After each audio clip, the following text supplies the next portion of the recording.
Hello and welcome back in this very amazing requested video. So I received an amazing request on my Patreon page by Mr. Charlie Anderson. He always requests amazing engines and cool and unique engines that they are real, or if they are custom, or if they are crazy. But Mr. Charlie always surprised me with his cool and amazing request like this one. He wanted a V16 engine, close to the classic, really classic old school 1930s V16 engines, in the past, and he wants to see them in the future. He wants to see the current technologies and how will they affect power and torque on these tiny V16 engine. And he wanted in a racing form, not a sporty form, not in a economical form, no, racing super sport, fully on to the max. So let me start with the specs. 90 degrees, 16 cylinder V-shaped engine, aluminium headed block material, as you can see, minimum 50 millimeters on the bore and the stroke, which equals 1571, or you can say 1571 cc, or 1.5 liter V16 engine. Dual overhead camshafts with 5 valves per cylinder, aluminium head also, no VVL, cast iron crankshaft, heavy duty forged connecting rods and forged pistons. Yes, this is a little bit weird combination, but let me promise you that this cheap, normal regular cast iron crankshaft can rev in this engine to the moon. So that's why you don't need to change into forged or billet steel, because also the torque isn't really that much because it's a tiny engine. Let's move on. Heavy duty forged connected rods, forged pistons, yes, zero quality here.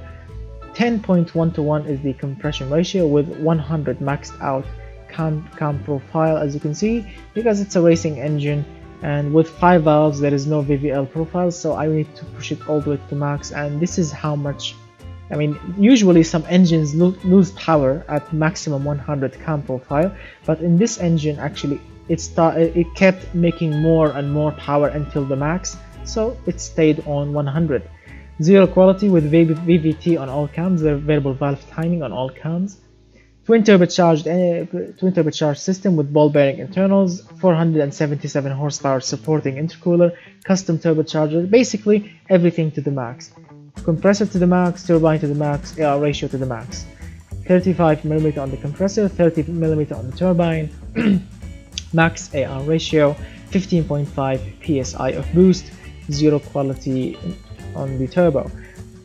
Direct fuel injection, throttle per cylinder, racing intake manifold and intake system. Premium 95 octane is needed. Yes, we are only running on 95, not 98 or not 100 even, because it's more than enough. 13.2 is the air fuel ratio with 81 on the ignition timing. 12,000 RPM is the limit here today. Zero quality on the fuel system, and short cast headers, dual pipes, 3-inch exhaust diameter or 76.2 millimeters, no restrictions whatsoever, and zero quality. This is the final result: 326 horsepower at 10,000 RPM, 216.8 pound-feet of torque at 7,100. The engine reliability isn't really great because I'm using racing intake, which means no air filter. All the dust and crap will go in and destroy the engine, so it's a racing engine. It will make power and it will run like on the test track for a little time, and they will rebuild it again and again and again. It's a racing engine. It's smooth actually for a racing camshaft, 100 with 5 valves, and still managed 91.3 smoothness. The engine is extremely smooth, and that's what I love about V16 engines. Yes, V12s are really smooth and silky, but not like V16. V16s are really balanced, extremely balanced, and you will always see videos on YouTube that people use really unique engines, build them, and then they will put a coin on the top and they will run the engine and the coin will never move, or a glass of water, yes, and the water will not move. These videos, yes, this is basically the same, and this is a racing engine, not a daily driving engine. If this was a daily driving engine with a smaller camshaft, it will be extremely smooth. Like 100 and something. It will be silky, creamy smooth. And as you can see, throttle response is extremely high because racing intake manifold and 5 valves per cylinder. and the exhaust is high flowing. All of this make a good amount of throttle response. The engine is noisy, of course, no restrictions, open pipe exhaust. The fuel economy is actually surprising for a zero quality engine on everything. 19.2%, and it's only 1.5 liter engine, and it makes good power for this tiny capacity. I'm using nearly all the octane. The emissions are really good for a V16 without a catalytic converters. The engine is, you can say, lightweight maybe. It has semi-forged internals, but cast iron crankshaft, cast aluminum, block and heads. Okay, let's move on. And yes, look, with zero quality, everything is on normal quality. It needed 118.2 engineering time. This is how V16s, because they are very complex and complicated to make, that's why it takes really long time. Now, as you can see, I mean, Mr. Charlie requested everything is on plus 15, but let me show you something. Let's go back to the bottom end here. If I want to, increasing the quality here means increasing the durability for the torque and more RPM, but the game only supports 12,000 RPM, so with zero quality here we can go up to 13,900 RPM, so no need to go higher than this. Moving on, the valves and the camshaft and the heads, I mean, yes, of course, increasing the quality will mean more power, more torque, but the power curve or the peak power will not go over the 10,000 RPM. Let me show you. It will still, yes, it's knocking now. Let me push a little bit of fuel in. Yes, as you can see, it's still all the way up to 10,000 RPM, so there is no point of going to plus 15 quality. And look at the difference. From 119 points on the engineering time, this is now 699. So there is actually no need, and the power will not really increase by that much, like 10 extra horsepower, 12 horsepower extra, not really by much. So I'm gonna keep it this way, zero quality on the camshaft.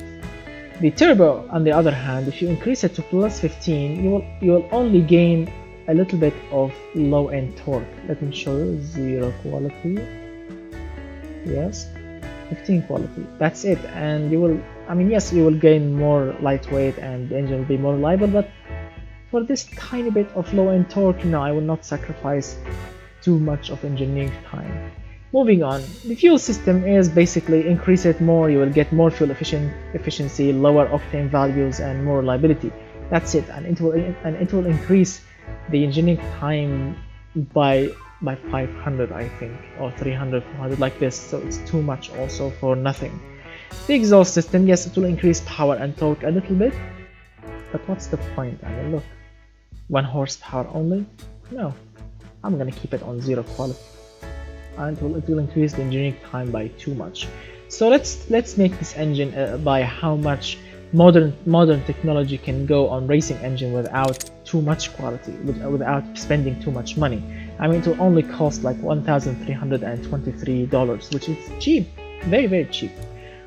Now, as you can see, everything is in the green. The flow bench, which means air restrictions. Of course, the compressor is restricting even at its maximum size. As you can see, 35 millimeters. I cannot go any higher. As you can see, it's still restricting a little bit of air, and the turbine is restricting as well. So this is by far is on zero quality. This is by far how much horsepower you can go, because I don't want to push more fuel in. 13.2 is really efficient and really sporty. I mean, if I want to, and yes, increasing, let me show you, increasing, of course, increasing the fuel means more power, but increasing ignition timing, it will, as you can see, it will drop the peak power from 10,000 to 9,600, and decreasing it will also do the same thing. So yes, we will actually not get any benefits. So I'm gonna keep it like this. It's perfect like this. I'm not gonna do anything more. So 326 horsepower from a 1.5 liter engine is really too much horsepower. Now, I want you, please, if you are using a headphone, for the safety of your ears, please lower the volume, because I promise you, this V16 on 12,000 RPM, it will make your ears bleed. Yes, I promise you that. Also, if you are using a phone, lower the volume so your speaker on your phone will not explode. Are you ready for a 12,000 RPM run? I'm ready.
what do you think about that?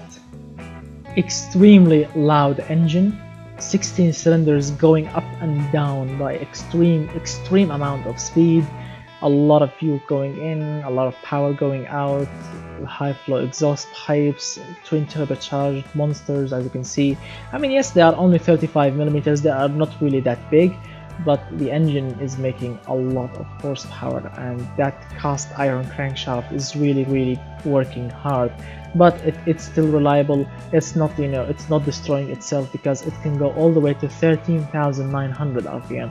So we have 1,900 of extra headroom also for the connecting rods, but the pistons can go even higher. So this has been an amazing engine, and I'm really happy with the end result here. So if you enjoy the engine, please hit that like button, get subscribed if you are new to my channel, share the video if you want to share it, and to request engine like Mr. Charlie and everyone else is doing, go to my Patreon page, and I will put the link in the description below. Press the link, make a free account, don't worry, it's free. Write your request over there and I will make it as soon as possible. And if you're wondering why I'm taking my requests over there, because I want to make all the requests more organized so I can keep track of them and not lose them or forget them. So thank you so much for watching, and thank you so much Mr. Charlie for your cool request. I'm really happy with the end result, and I will see you very soon guys with more requests very soon. So thank you so much for watching. I'm gonna see you very soon, and goodbye for now, my friends.